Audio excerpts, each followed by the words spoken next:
Let's say you're North America's largest steel manufacturer.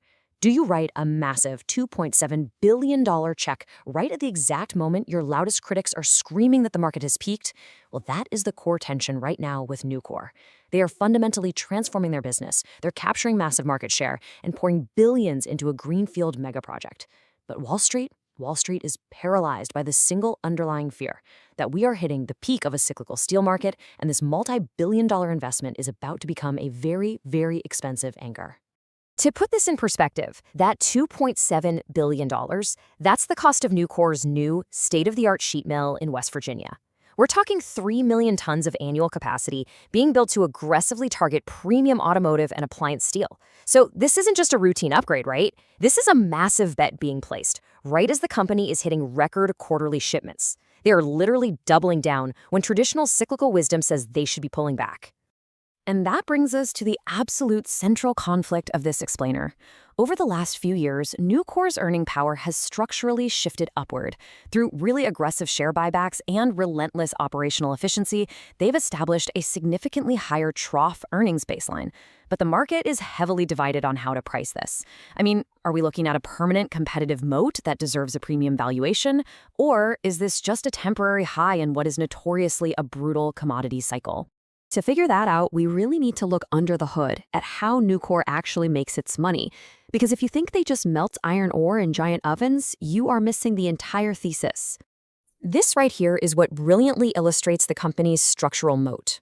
Unlike legacy competitors, think Cleveland Cliffs or U.S. Steel, who operate these massive coal-fired blast furnaces with immense fixed costs, Nucor operates electric arc furnaces, or EAFs. They actually don't mind iron ore at all. They melt 100% recycled scrap steel, and this gives them a highly flexible variable cost model. When a recession hits and demand drops, legacy blast furnaces are forced to just keep overproducing steel to keep the ovens hot, which crashes market prices. But Nucor? They can simply idle their furnaces during downturns, or even just during peak electricity pricing hours. It's an incredible level of flexibility that protects their margins in ways legacy steelmakers literally cannot replicate. Now, if we look at where all that steel actually goes, you'll see a massive 44% of Nucor's total shipments relies on non-residential construction.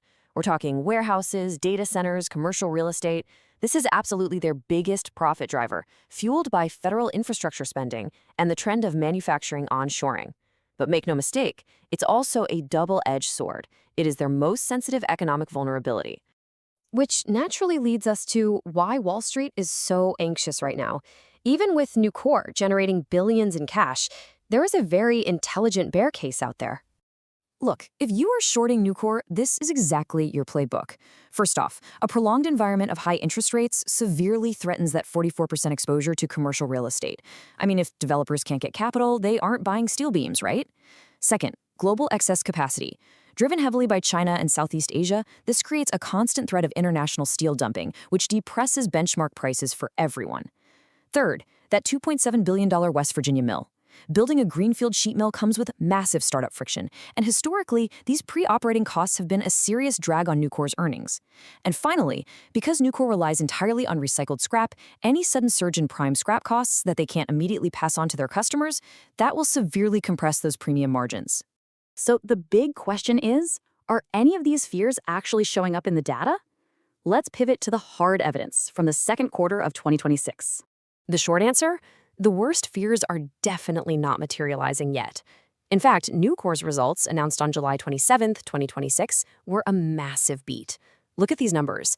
Net sales hit $10.4 billion. That's an incredible 9.5% sequential jump from Q1 and up 23% year over year.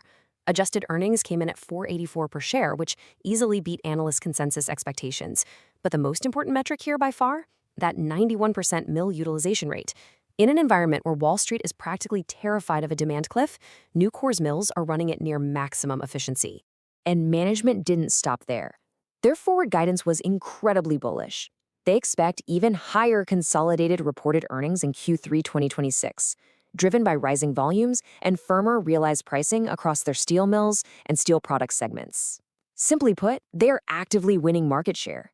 And by the way, if you like deep, evidence-based stock breakdowns like this, make sure you're subscribed. Now, let's zoom out a bit and look at Nucor's overall qualitative durability as an enterprise. Based on the underlying research scorecard, Nucor earns a highly impressive blended quality score of 8.8 out of 10. This is a remarkably high-quality, cyclically resilient franchise. So what actually drives that high score? Well, for one, an absolutely flawless A- credit profile with $3.4 billion in liquidity. Second, their management alignment is exceptional. Base salaries are kept intentionally low, and long-term bonuses are tied directly to return on invested capital and return on equity relative to their peers. And finally, their track record is just stunning. Nucor has increased its regular base dividend for 53 consecutive years. 53. They clearly know exactly how to manage capital through a cycle. And just a quick note, all of the research behind this explainer was created using Flash by StockSentinel.ai. You can generate deep research reports exactly like this one for any public company in the world, completely free at flash.stocksentinel.ai. The core company research is totally free. Now, if you want an ongoing investing edge, Flash does have a premium feature called Best Ideas Now. Every week, it surfaces the highest conviction ideas across 3 investor styles: long-term compounders for quality businesses built to compound for years, hidden gems for under-the-radar names with asymmetric upside, and dividend hunters for durable income with the fundamentals to back it up. Premium also includes Portfolio Watch, which monitors your portfolio and flags important changes, and Insider IQ, which tracks meaningful insider buying activity worldwide. You'll see a QR code in the bottom right of your screen. Scan it to download the Flash app and try it yourself, or access Flash on the web at flash.stocksentinel.ai. Pricing is going up over time, but once you lock in your subscription, your price never increases. All right, let's jump right into the 5-year scenario framework. Before we dive into the mathematical outlook, I want to clearly state this is a hypothetical framework for thinking about possible outcomes. It is not a prediction, and it is not financial advice. The stock could go much higher or much lower than any of these scenarios. With that said, let's map out the structural outcomes from 2026 through 2031. We've modeled 3 rigorous scenarios here. The base case assumes standard economic growth with moderate cyclicality. We're utilizing a 4.5% revenue growth rate and a normalized 9% net profit margin while applying a 13 times historical through-cycle PE multiple. This logically implies a $305.62 share price. Now, the high case assumes that new West Virginia Mills scales flawlessly, capturing huge high-value automotive market share alongside sustained federal infrastructure spending. To get here, it requires 7.5% revenue growth, 11% net margins, and awards a slightly higher 15x multiple due to their premium ESG decarbonization profile, which lands us at a $536.76 share price. But we have to look at the low case. This is where the bears are proven right. We'd see a severe North American macroeconomic recession, intense margin compression from prime scrap spikes, and weakening tariffs. Under these assumptions, we model just 1% revenue growth, a compressed 6.5% margin, and a depressed 10x multiple, resulting in a $129.31 share price. To find a logical target, we apply probability weights based on current macro conditions. So we're looking at 55% to the base case, 25% to the high case, and 20% to the low case. When we run that math, it yields a probability-weighted target price of $328.14 over the next 5 years, from the current price of around $247.56, and including their very reliable dividends, investors are looking at an annualized total return of about 6.62%. It's definitely a positive asymmetrical return, but, it is modest. With that modest return profile in mind, we absolutely have to dedicate some serious time to the thesis vulnerabilities. What concrete metrics would actually break this investment thesis?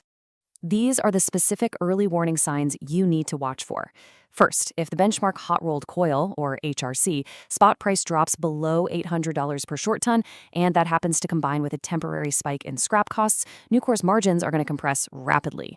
Operationally, you really want to watch their mill utilization. Like we saw, it's currently at 91%, but if it falls persistently below 80%, that signals a severe demand contraction. Similarly, keep a close eye on the steel mill segment backlog. It grew 20% sequentially in early 2026. If that starts declining, it means the commercial real estate weakness is finally hitting their books. And lastly, watch for rising unabsorbed pre-operating expenses at that new West Virginia Greenfield site. If those costs spike, it points to an execution failure on their $2.7 billion bet. So let's bring this whole narrative together for the final verdict. Is Nucor entering a structural golden age, or are investors just buying the peak of a volatile cycle? Here are your 3 most important takeaways. First, Nucor's highly flexible variable cost EAF model provides an incredibly defensive cyclical moat. It's something that legacy blast furnaces simply do not possess. Second, that $2.7 billion Greenfield bet, It's definitely bold, but it's strategically brilliant for securing long-term, high-margin automotive and appliance growth in a decarbonizing world. However, the third point is your reality check. Trading at roughly 24 times trailing earnings, the market has largely already priced in this cyclical recovery and their structural transformation. Make no mistake, Nucor is a world-class operator that is fundamentally upgrading its earning power, but the current valuation reflects a very significant portion of that success. So will Nucor's massive bet redefine its earnings peak, or are we staring at the absolute top of the cycle?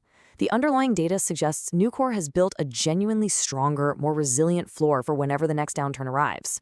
If you want the full research, including the deeper framework behind this explainer, you can get it free at flash.stocksentinel.ai. Until next time, do your own research, and I'll see you in the next one. Check out Flash at flash.stocksentinel.ai to access free research and videos like this one for any company in the world.